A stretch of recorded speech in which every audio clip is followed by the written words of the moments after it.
નમસ્કાર, આપ જોઈ રહ્યા છો મંતવ્ય ન્યૂઝ અને સૌરાષ્ટ્ર ટુ સુરત સાથે હું છું નંદની। સમાચારોની શરૂઆત કરીશું, જેમાં સુરતમાં દિવસે ને દિવસે આપઘાતની ઘટનાઓમાં સતત વધારો થતો જોવા મળી રહ્યો છે। ત્યારે આજે સુરતમાં એક જ દિવસમાં આપઘાતની 2 ઘટના બની હોવાનું સામે આવ્યું છે। જિલ્લા પંચાયત ક્વાર્ટરમાં સામૂહિક આપઘાતની ઘટના સામે આવી હતી। ત્યારે પિતાએ 2 પુત્રો સાથે પોતાનું જીવન ટૂંકાવ્યું હતું। 3 વર્ષીય અને 8 વર્ષીય પુત્ર સાથે પિતાએ આપઘાત કર્યો હતો। પરિવારે અગમ્ય કારણોસર આપઘાત કર્યા હોવાનું સામે આવ્યું છે। આપઘાતની ઘટનાને લઈ ભારે ચકચાર મચી જવા પામી હતી। જ્યારે ઘટનાની જાણ થતાં ઉમરા પોલીસે તપાસ હાથ ધરી છે।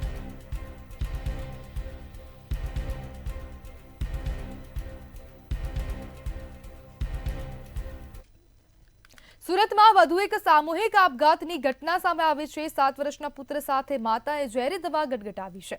શહેરના લસકાણા વિસ્તારની ચકચારી ઘટના સામે આવી છે, જ્યાં પ્રથમ પુત્રને દવા પીવડાવી માતાએ પણ ગટગટાવી હતી અને સારવાર દરમિયાન માતાનું મોત નીપજ્યું છે, જ્યારે પુત્રની હાલત હાલ ગંભીર છે।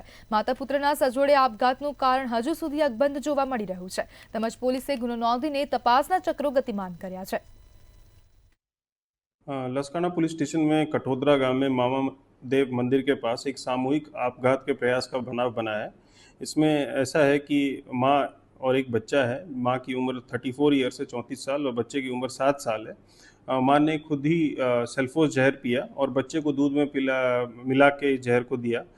फिर दोनों को हॉस्पिटल लेके जाया गया, और लेकिन इसमें माँ की डेथ हो गई और बच्चे ने अपने डाइंग डिक्लेरेशन में ये बोला कि उसको माँ ने जहर पिलाया है। इसमें हमने एक एक्सीडेंटल डेथ और एक 307 के तहत फरियाद दाखिल कर रहे हैं।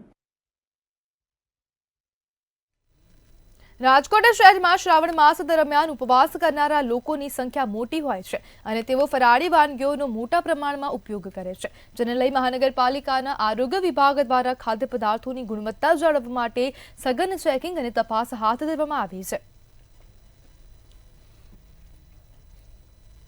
બસ શ્રાવણ માસમાં અમે વેફર ચેવડો અને પેટીસ અહીંયા બનાવીએ છીએ, જેનું પેટીસનું અમે વેચાણ કરીએ છીએ। પેટીસમાં તેલનું ટેમ્પરેચર થોડું વધારે હોય છે અને પ્લસ જે પેટીસની માથે પાવડર છાંટીએ ટોપિકો સ્ટાર્ચ પાવડર, એ પાવડર તાવડામાં નીચે પડે, તેના કારણે તેનું ટેમ્પરેચર વધારે આવે છે, જેનો અમે ખ્યાલ રાખીશું। કેટલાક વેપારીઓ છે તે લાભ મેળવવા માટે શ્રાવણ માસમાં ક્યાંક ને ક્યાંક ભેળસેળ છે તે કરતા હોય છે। સીધા જ આપણે દ્રશ્ય દેખાડવા માંગીશ। રાજકોટના ગાંધીગ્રામ ચોક, ગાંધીગ્રામ ખાતે આવેલું એસકે ચોક ખાતે આ પ્રકારનું એક યુનિટ છે। તે યુનિટમાં હાલ અત્યારે જે આરોગ્યની જે ટીમ છે તે પહોંચી છે અને કાર્યવાહી છે તે શરૂ કરી છે અને આપણી સાથે આરોગ્ય અધિકારી છે, એમની સાથે જ વાત કરશું છે। શું કહેશો, હાલ અત્યારે ગાંધીગ્રામ ખાતે પહોંચ્યા છો, શ્રાવણ માસ છે, લોકો ખૂબ જ પવિત્રતાથી શ્રાવણ માસની ઉજવણી કરતા હોય છે। અહીંથી શું કાંઈ મળી આવ્યું, કઈ પ્રકારની કાર્યવાહી? આપ જોઈ શકો છો કે શ્રાવણ માસની જે છે શરૂઆત થઈ ચૂકી છે અને શ્રાવણ માસની અંદર જે છે લોકો ઉપવાસ જે છે બહોળા પ્રમાણમાં કરતા હોય છે અને શ્રાવણ માસની પવિત્રતા સાથે લોકોની ધાર્મિક લાગણીઓ પણ ખૂબ જ જોડાયેલી હોય છે। તો આ શ્રાવણ માસની અંદર જે છે લોકો દ્વારા ફળાહાર અને ફરાળનો જે છે બહોળા પ્રમાણમાં ઉપયોગ કરતા હોય છે અને ફરાળી વાનગીઓની અંદર જે છે આપ જોઈ રહ્યા છો કે ફરાળી પેટીસનો પણ જે છે બહોળા પ્રમાણમાં ઉપયોગ થઈ રહ્યો છે। હાલ તો જે છે ગાંધીગ્રામની અંદર જે છે ફરાળી પેટીસ બનાવવાનું જે જગ્યા છે ત્યાં ચેકિંગ હાથ ધરવામાં આવી રહ્યું છે। ત્યાં તેની અંદર જે છે આપ જોઈ શકો છો કે અહીંયા જે છે ટેપિયોકા સ્ટાર્ચનો જે લોકો ઉપયોગ કરી રહ્યા છે તે ખૂબ સારી વાત છે, પરંતુ અમુક લેભાગુ તત્વો દ્વારા જે છે તેની અંદર મકાઈનો લોટ કે તપકીરનો લોટ મિશ્રણ કરીને લોકોની ધાર્મિક લાગણીઓ પણ દુભાવતા હોય છે। તો ખાસ તે જે છે મારી તે લોકોને નમ્ર અપીલ કે તે આ ન કરવું જોઈએ, તે ખરેખર માન્ય નથી। ટેપિયોકા સ્ટાર્ચનો ઉપયોગ માન્ય છે, તે ખરેખર તેનો ઉપયોગ કરવો જોઈએ। આ ફરાળી વાનગીઓ જે છે તે અલગ જે છે તેલમાં તળવામાં આવતી હોય છે, તો આ તેલની અંદર જે છે ટીપીસી એટલે કે ટોટલ પોલાર કાઉન્ટ જે છે એક રીડિંગ જે છે 24 સુધી જે છે તેમને સામાન્ય ગણી શકાય છે। પણ કેટલું મળી આવ્યું છે?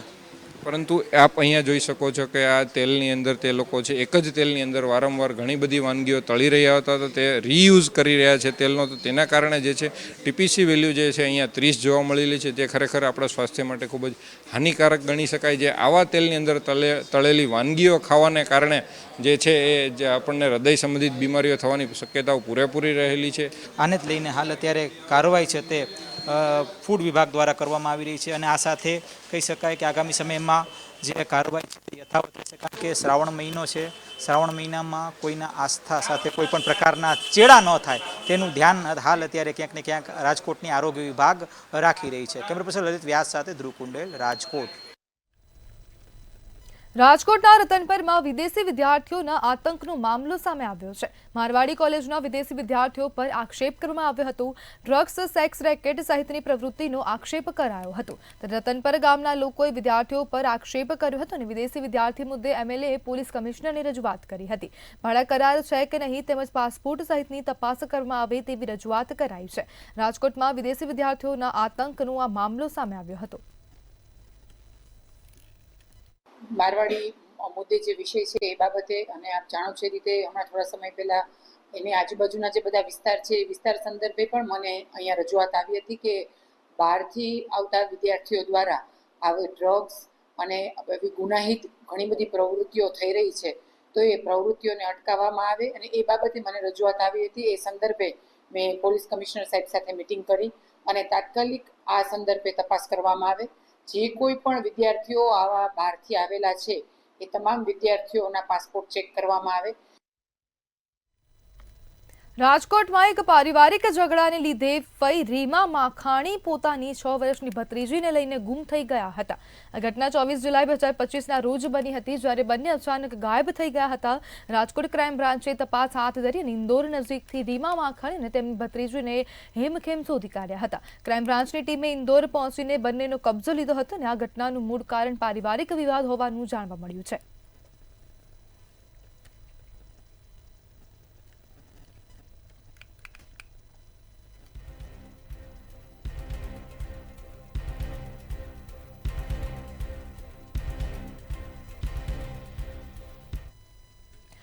ઓગસ્ટે વિશ્વ સિંહ દિવસની અમરેલીમાં ઉજવણી કરવામાં આવશે. ત્યારે અમરેલી જિલ્લામાં આ વર્ષે સિંહોની દિવાળી ઉજવાશે. ધારી ખાતે વન વિભાગના ઉચ્ચ અધિકારીઓ દ્વારા બેઠક યોજવામાં આવી હતી અને બેઠકમાં શિક્ષણ વિભાગના અધિકારીઓ પણ ખાસ ઉપસ્થિત રહ્યા હતા. વિશ્વ સિંહ દિવસની ઉજવણી સુચારુ રીતે કરવા સૂચના આપવામાં આવી છે. ઉજવણીનું સાહિત્ય સમયસર પહોંચાડવાની વ્યવસ્થા કરવામાં આવી છે, જ્યારે સિંહોની સુરક્ષા અને જાગૃતિ માટે વિવિધ પાસા પર ચર્ચા કરવામાં આવી છે. તેમજ મોટી સંખ્યામાં આ કાર્યક્રમમાં લોકો જોડાય તેવું આયોજન કરવામાં આવ્યું છે. આજે અમરેલી જિલ્લાની એક મિટિંગનું આયોજન કેસરી સદન ધારી મુકામે કરવામાં આવેલ. એ કાર્યક્રમની અંદર ધારી ડીસીએફ શ્રી યાદવ સાહેબ, જિલ્લા શિક્ષણાધિકારી શ્રી ગોયલ સાહેબ, નાયબ પ્રાથમિક શિક્ષણાધિકારી શ્રી સોલંકી સાહેબની ઉપસ્થિતિમાં અમરેલી જિલ્લાના તાલુકા કોર્ડિનેટરશ્રીઓ, દરેક તાલુકાના તાલુકા પ્રાથમિક શિક્ષણાધિકારીશ્રીઓ, દરેક તાલુકાના બીઆરસી કોર્ડિનેટરની ઉપસ્થિતિમાં જિલ્લાની અંદર સામાજિક વનીકરણ અને નાયબ વન સંરક્ષક ધારીના વન્યપ્રાણી વિભાગ દ્વારા સિંહ દિવસની ઉજવણી ખૂબ સારી રીતે થાય એ માટેનું આ મિટિંગની અંદર આયોજન કરવામાં આવ્યું.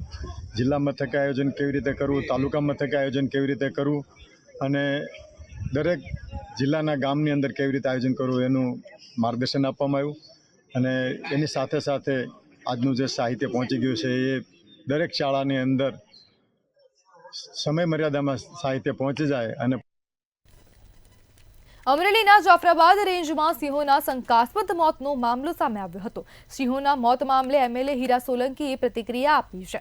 બાળસીઓના મૃત્યુ અંગે વન મંત્રી સાથે ચર્ચા કરી છે. ભૂતકાળમાં પણ ધારીમાં વાયરસ આવ્યો હતો, જેના કારણે સિંહોના મૃત્યુ થયા હતા. વન મંત્રી શ્રીને મુળુભાઈ બેરા સાહેબ સાથે પણ મારી ચર્ચા થઈ છે અને હમણાં જ આખા જિલ્લામાં સિંહોની ગણતરી થઈ હતી અને સૌથી વધારે અમારા વિસ્તારમાં અમરેલી જિલ્લામાં સૌથી વધારે સિંહોની ગણતરી પ્રાપ્ત થઈ છે. ત્યારે આ બાળ મૃત્યુ જે સિંહોના થયા છે ત્યારે આટલું અવશ્ય કહીશ કે આના પર સંપૂર્ણપણે સરકાર બહુ ચિંતા કરે છે અને તાત્કાલિક અસરથી જે કંઈ વાયરસ આવ્યું છે એને તાત્કાલિક જ આ વાયરસને સામનો કરવા માટે સરકાર કટિબદ્ધ છે. ગીર સોમનાથ જિલ્લાના પુલ, રોડ, રસ્તા અને ઇમારતની સ્થિતિ અંગે પ્રભારી મંત્રી પરસોત્તમ સોલંકી દ્વારા સમીક્ષા કરવામાં આવી છે. જર્જરિત શૈક્ષણિક ઇમારતોના દુરસ્તીકરણ અને રસ્તાની મરામત પર સવિશેષ ભાર આપવામાં આવ્યો છે. ઉનાની પ્રાંત કચેરી ખાતે સમીક્ષા બેઠકનું આયોજન કરવામાં આવ્યું હતું. આ સમીક્ષા બેઠકમાં મંત્રીએ જિલ્લામાં કરવામાં આવેલા કાર્યો અંગે વિવિધ વિભાગોના ઉચ્ચ અધિકારીઓ પાસેથી વિવિધ રોડ, રસ્તા અને ઇમારતની સ્થિતિ અંગે વિગતવાર ચિતાર મેળવ્યો હતો. સાથે જ આ બેઠકમાં ધારાસભ્ય, જિલ્લા વિકાસ અધિકારી સહિતના અધિકારીઓ ઉપસ્થિત રહ્યા હતા.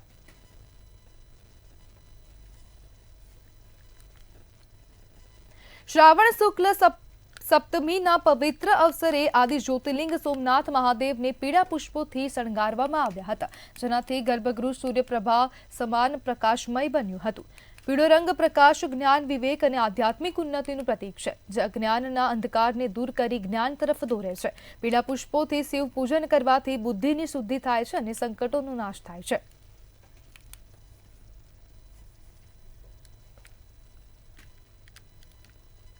બોટાદમાં બરવાડાના રામપરા ગામે વીજ કર્મી પર હુમલાનો મામલો સામે આવ્યો છે. પીજીવીસીએલના કર્મી પર હુમલાનો વિડીયો સામે આવ્યો છે. ચેકિંગ દરમિયાન વીજ ચોરીનું માલુમ પડતા કર્મી પર હુમલો કર્યો હતો. વીજ ચેકિંગ ટીમ સાથે ઝપાઝપી થઈ હતી અને વીજ ચોરી કરનાર 4 લોકો સામે પોલીસે ગુનો નોંધીને તપાસ હાથ ધરી છે. અને આજે ડિવિઝન ચેકિંગ ડ્રાઈવ દરમિયાન અમે રામપરા ગામમાં વીજ ચેકિંગ માટે ગયેલા અને ત્યાં આગળ ભીખાભાઈ રાઘવભાઈ નામના કનેક્શનમાં અમને વીજ ચોરી માલુમ પડતા અમે તે જગ્યાએ મીટર તથા અન્ય વિગતોના ફોટોગ્રાફી કરવા જતાં મારી સાથેના સ્ટાફનો મોબાઈલ ઝૂંટવી લઈ તેમની સાથે મારામારી કરેલ અને મારો કોલર પકડી મારા શર્ટના બટન તોડેલ. ત્યારબાદ અમે રામપરા ગામથી તમામ સ્ટાફ બરવાડા પોલીસ સ્ટેશને ફરિયાદ નોંધાવવા માટે ઉપસ્થિત. ભાવનગરમાં નીલમબાગ એસબીઆઈની લાલિયાવાડીની ફરિયાદ સામે આવી છે. એસબીઆઈએ કરેલ પરચુરણ વિતરણની જાહેરાતમાં ધાંધિયા જોવા મળ્યા છે. ત્યારે સવારથી ઊભા રહેલા ગ્રાહકોનો બપોરે પણ વારો ન આવ્યો હતો અને સાથે જ 45,000ની જાહેરાત કરી 5,000નું જ પરચુરણ વિતરણ કરવામાં આવ્યું હતું. ત્યારે 5,000નું જ પરચુરણ વિતરણ કરાતા લોકોમાં નારાજગી જોવા મળી હતી. તેમાં સૌરાષ્ટ્ર ચેમ્બર ઓફ કોમર્સ દ્વારા જાહેરાત કરવામાં આવી હતી અને જ્યારે એસબીઆઈની અવ્યવસ્થાને લીધે ગ્રાહકોમાં રોષની લાગણી છવાઈ હતી.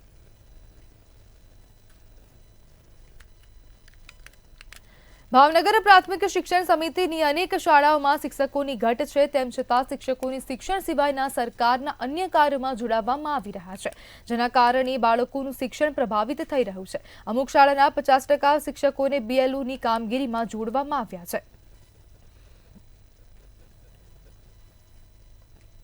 ખાસ કરીને વાત કરું તો ભાવનગર શહેરની જે શિક્ષણ સમિતિના પ્રાથમિક સમિતિના જે શિક્ષકો છે, 200 જેટલા શિક્ષકોને બીએલઓની કામગીરી માટે ધરાર રોકી દેવામાં આવ્યા છે, જેના હિસાબે ગરીબ અને મધ્યમ વર્ગના હજારો બાળકોનું ભણતર બગડશે.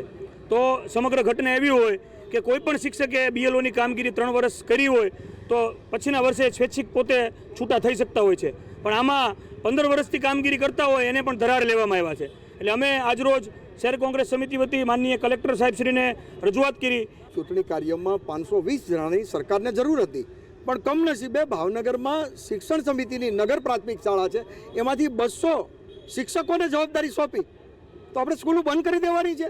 અને ખાસ કરીને ભાવનગરની એક સ્કૂલ એવી છે કે આ 15 શિક્ષકો છે, એમાંથી 9 શિક્ષકને જવાબદારી સોંપી, એટલે એનો મતલબ એ સ્કૂલ તો બંધ કરી દેવાની. અને ખાસ કરીને ઘણી સ્કૂલો એવી છે કે એમાં 15 વર્ષથી બીએલઓની કામગીરી ઓલરેડી કરેલી છે, તો એ 3 વર્ષ પછી કદાચ સ્વૈચ્છિક એમ કે મારે આની જવાબદારીઓ સંભાળવી નથી.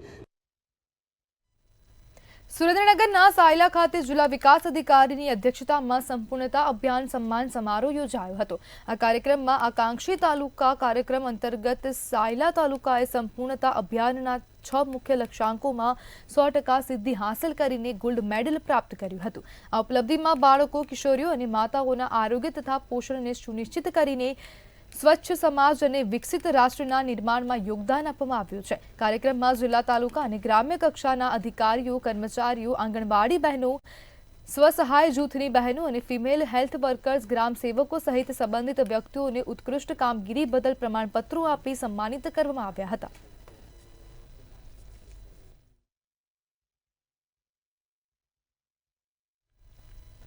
સુરેન્દ્રનગર ખાતે કોંગ્રેસના આગેવાનો અને રહીશોએ વિરોધ કર્યો છે. દુધરેજ પાસે તંત્ર દ્વારા બંધ કરેલ પુલ પર વિરોધ નોંધવામાં આવ્યો છે.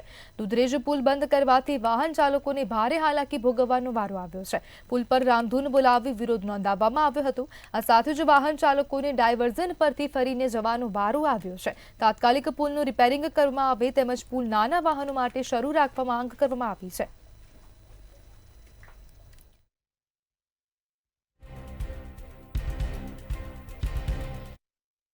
આજે અમે દુધરેજ નર્મદાના પુલે તંત્રને જગાડવા માટે રામધૂનનો એક કાર્યક્રમ રાખેલ છે, જેથી કરીને નિર્ભર તંત્ર જાગે.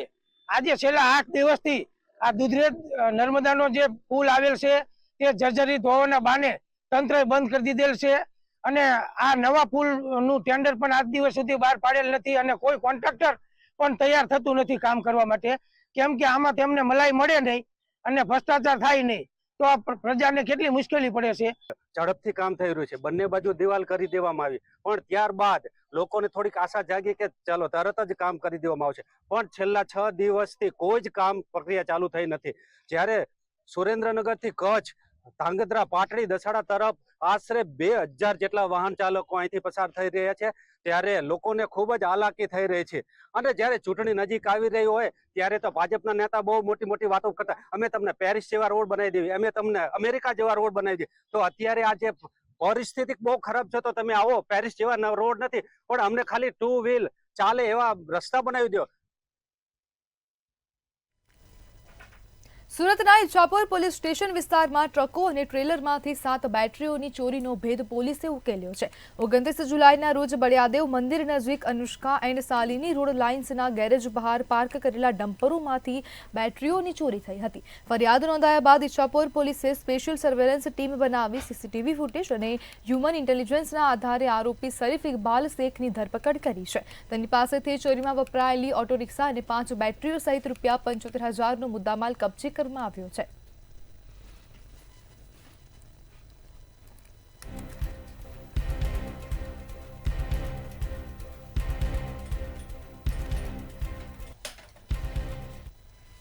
રાજકોટથી સમાચાર સામે આવી રહ્યા છે, જેમાં જેતપુર ધોરાજી રોડ પર અકસ્માત સર્જાયો છે. તો આ સમાચાર સામે આવ્યા, જેતપુર ધોરાજી રોડ પર અકસ્માત સર્જાયો છે. તો અકસ્માતના સમાચાર સામે આવી રહ્યા છે. વાહન ચાલકે એક્ટિવા ચાલકને મહિલાને અડફેટ લીધી. અજાણ્યા વાહને અડફેટ લેતા મહિલાને ઈજાઓ પહોંચી છે. અકસ્માતનો મામલો સામે આવ્યો છે. ઈજાગ્રસ્ત મહિલાને સારવાર અર્થે હોસ્પિટલ ખાતે ખસેડવામાં આવી. અજાણ્યો વાહન ચાલક અકસ્માત સર્જીને ફરાર થયો છે. જેતપુર ધોરાજી રોડ પર અકસ્માતની ઘટના બની છે. તો જેતપુર પોલીસે હોસ્પિટલ પહોંચીને તપાસ હાથ ધરી છે અને રાજકોટ જેતપુર ધોરાજી રોડ પર અકસ્માતનો મામલો સામે આવ્યો છે.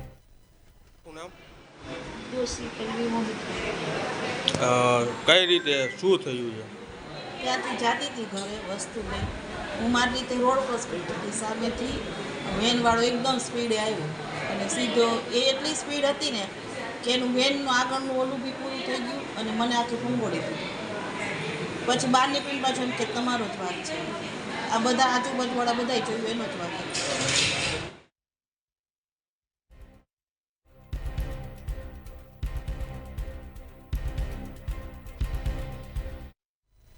ત્યારે બોટાદથી સમાચાર સામે આવી રહ્યા છે, જેમાં મોબાઈલ બ્લાસ્ટની ઘટના સામે આવી છે. તો બોટાદથી આ મહત્વના સમાચાર સામે આવી રહ્યા છે. બોટાદમાં મોબાઈલ બ્લાસ્ટ થવાની ઘટના સામે આવી છે. યુવકના ખિસ્સામાં રહેલ મોબાઈલ અચાનક બ્લાસ્ટ થયો છે.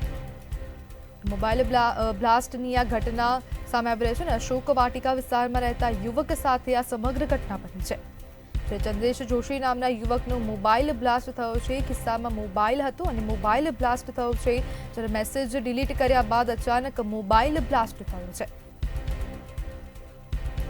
બોટાદથી આ સમાચાર સામે આવી રહ્યા છે. ઘટનામાં યુવાનને પગના ભાગે ગંભીર ઈજાઓ પહોંચી છે.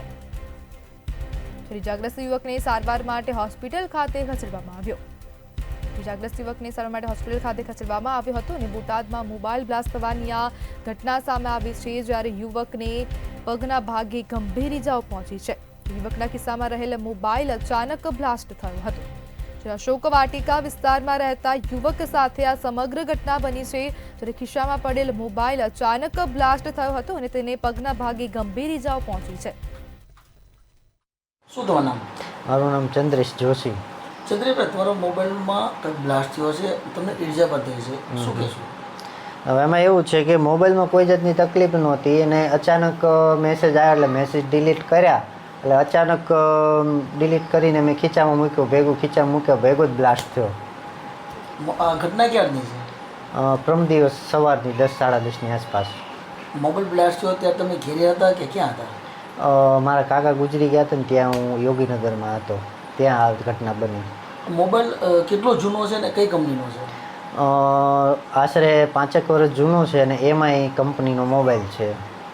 તમે કીધું એમ કે મોબાઈલની અંદર પહેલાં મેસેજ આવ્યો, તમે મેસેજ જોઈને ખીચામાં નાખ્યો તરત બ્લાસ્ટ થયો. હા. ત્યારબાદ કોઈ મોબાઈલ ગરમ કે એવું કંઈ થયેલું? ના, કોઈ વસ્તુ નહીં. અહીંથી સવારમાં હું ત્યાં પહોંચ્યો જ તે હજી પહોંચ્યો અને આ વસ્તુ થઈ. તમને ક્યાં ક્યાં ઈજા થઈ છે? અહીંયા થોડીક સાથળે વધારે પડતું પતી ગયું છે, થોડુંક હાથે વાગેલું છે, બસ 2 જગ્યાએ જ છે. ત્યારબાદ સારવાર માટે ક્યાં ગયા હતા? સોનાવાલા હોસ્પિટલમાં તાત્કાલિક મને લઈ જવામાં આવ્યો હતો. જૂનાગઢથી સમાચાર સામે આવી રહ્યા છે, જેમાં ઓનલાઈન ફ્રોડનો મામલો સામે આવ્યો છે. ત્યારે ભાટિયા ગામના યુવક સાથે ઓનલાઈન ફ્રોડ થયું છે. જ્યારે પ્રદીપ ચૌહાણ નામના યુવક સાથે ફ્રોડની ઘટના બની છે. જ્યારે ઓટીપીના મેસેજ આવ્યા બાદ એકાઉન્ટમાંથી પૈસા કપાઈ ગયા છે. સમગ્ર મામલે પોલીસ ફરિયાદ પણ નોંધવામાં આવી છે અને બીઓબી બેંકમાં એકાઉન્ટ ધરાવતા યુવક સાથે ફ્રોડ થયો છે. 70,000 જેવી રકમની ઓનલાઈન છેતરપિંડી આચરવામાં આવી છે. જ્યારે મંત્રી પોલીસ સ્ટેશનમાં ફરિયાદ પણ નોંધવામાં આવી છે.